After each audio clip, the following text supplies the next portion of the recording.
Welcome to the Texas Goat Radio Show. I'm your host, Notorious. This is part 4 of the 1803 live stream by Owen Benjamin. With him is Vertac Tactical. Like, I don't like your new friend. No, I appreciate that. It's like a fine line between no drama, no bickering, not dividing the team, and also like alerting each other, especially with a lot of cops. Like him and a bunch of our friends up here are we're trained police officers. So when they see like jorts, no eye contact, sweaty palms, these things start adding up. Right. And so we should get into that too, is like discerning intent. Yeah. Let's get into something positive about this. But what bothers me is like, I don't know, man, like people make mistakes and people can be selfish or do whatever. And I remember we were sitting there after the Jim Bob thing and Owen was super pumped and it was like, we were talking about discerning intent. And I remember you were like, oh man, like who else? And I'm like, I think I would watch out for Adam. Like my experience with him was not so true. It's so good. Funny how you spotted that. And you were like, I kind of give you some of the things and you were like, And but then here's the fucked up part, man. I saw Adam at the festival and I ended up sitting talking with them and I kind of came up and I'm like, hey, because I was like, okay, maybe I was off. You always have to leave room. Like I could be wrong. Maybe some people have bad days. People have bad, like he's a new business owner. I can relate to that. He had just gone out on his own. So in my head, I'm like, am I overreacting? And you're also part Mexican, so you guys are colluding. Right. Spain. We're not Mexico. Spain. That's what you all say. It's slightly more whitish. Oh, man. And so, yeah, dude, it just sucks. And like, I'm just bummed because like, I was like, maybe I was wrong. And I went to the festival. I went up to him and I was like, hey, man, like, hopefully things could be cool. And then this happened. And I was just like, fuck, dude. Well, we move on. I just would really like that footage, but I feel good about how everything panned out. And for people that don't understand why there's drama in our community or around me or whatever, it's because it's valuable. It's like I'm not comparing myself to a hot chick. It's because it's valuable. I mean, there is a certain amount of value whenever it comes to Owen and the Bears and all that kind of stuff.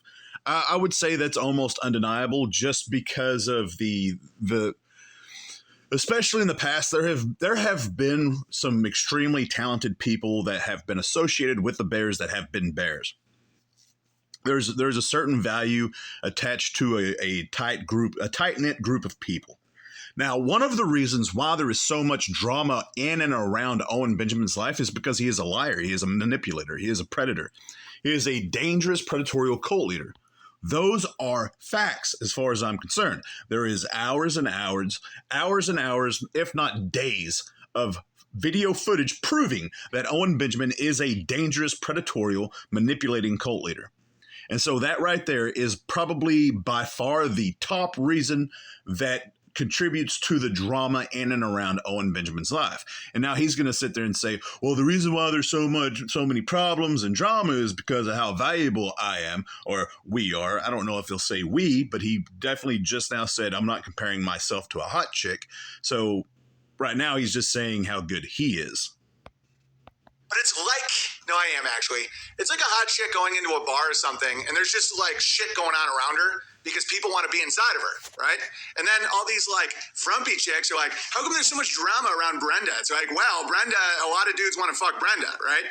And so when you have like a community that's valuable and there's a lot going on and people want to come in and make money and get status and try, that's when shit starts really going south. Right. It's unfortunate, but like, I'm really grateful for the community, and hopefully, like I don't know, I haven't caught up on what the most recent thing is with Film Grain, but hopefully, even if like things can just be like, cool, let's here's the footage, this is what we can work out a deal, and then just I'd be totally down with that, and just move on, just okay, cool. We obviously have a disagreement, whatever it is. I'd buy him a paraglider. I'd literally buy him a paraglider for that footage. That deal's on the table as of right now. And for the record, I don't consider Spain white. How dare you? Paraplegic says you're way too tall to be hot, you big fag. Well, let's just all take a moment and be thankful that a black guy in Baltimore shot your fat ass in the back, and now you're in a wheelchair for life. Okay. Who's running away? Yeah, because, I mean... He was trying to buy heroin, and he admitted in a barber's chair. And then he ran away. Yeah. He got shot in the back. Yeah, he got shot in the back. He wheel away. Yeah, now he's wheelie sorry. By the way, I called UFC being gay 5 years ago. Here we go. Bud Light becomes official beer of UFC after inking record sponsorship deal because it's gay. All right, you want to show the people the zombie stuff? You want to get into that, or do you want to go over? No, it's good. Let's keep going. Let's take it to a positive place about attention. So like, it's interesting because when you're in law enforcement, everybody's super hyper paranoid all the time. Yeah. And it's a weird dynamic because like a lot of people understand is not only are criminals always sizing you up, like it's a proven fact. Like the FBI actually did a really awesome study on that the way you dress, the way you carry yourself, the way you make eye contact will ultimately determine whether you're a predator or you're a prey. That's one reason why a lot of victims are victimized over and over and over again because of how. I mean, if you're anywhere close to being aware, you know that to be true. Especially the older that you get, you realize that people treat you differently whenever you act differently, whenever you carry yourself in certain ways. Doesn't really take an FBI. I would be curious to see what that that study actually specifically said. But I mean, you can context clues. You can determine what it said really, and that's a universal truth right there. They're carrying themselves. Like if you look at over at someone and then you like look down, like you're submitting, and like just little tiny cues like that. So when officers get out and they're out of shape, overweight, like their clothes are all nasty, not even like pressed, they're not like sharp. Maybe they got like crappy like facial hair going on, and they just look unkept. Like criminals see that and they're like, okay, like this dude obviously doesn't even take himself too serious. I can fuck him up. Yeah. And like they're like, he's my bitch. I can fucking make this. It's like that with women too. Like, and this is where it kind of gets convoluted, is because there are people out there that have layers to this, to where they intentionally act in a certain way to where you do not find them to be dangerous or predatorial or whatever.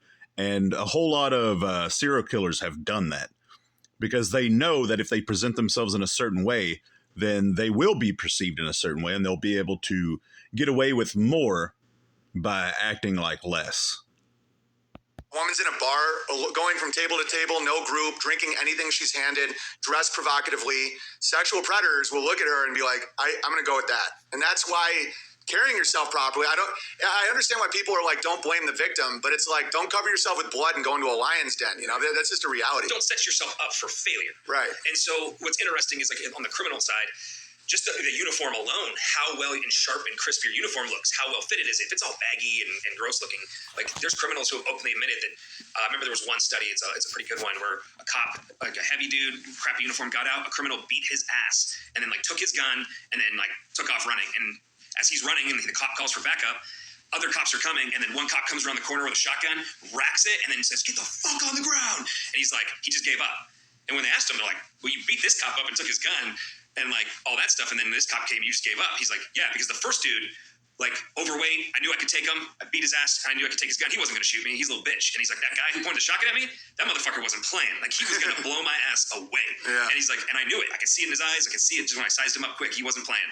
And he's like, so I gave up because I knew he was going to shoot me. Dude, I just had a gravy thought. What? So there's some, I would say, absolute truth to what Owen said just a second ago. Whenever he said, I know you don't want to blame the victim or whatever, but I mean, in all reality, I don't have a daughter, but I have, growing up, I had a lot of female friends, and I would absolutely tell them, listen, you're acting in such a way, you are presenting yourself in such a way to get yourself into some trouble.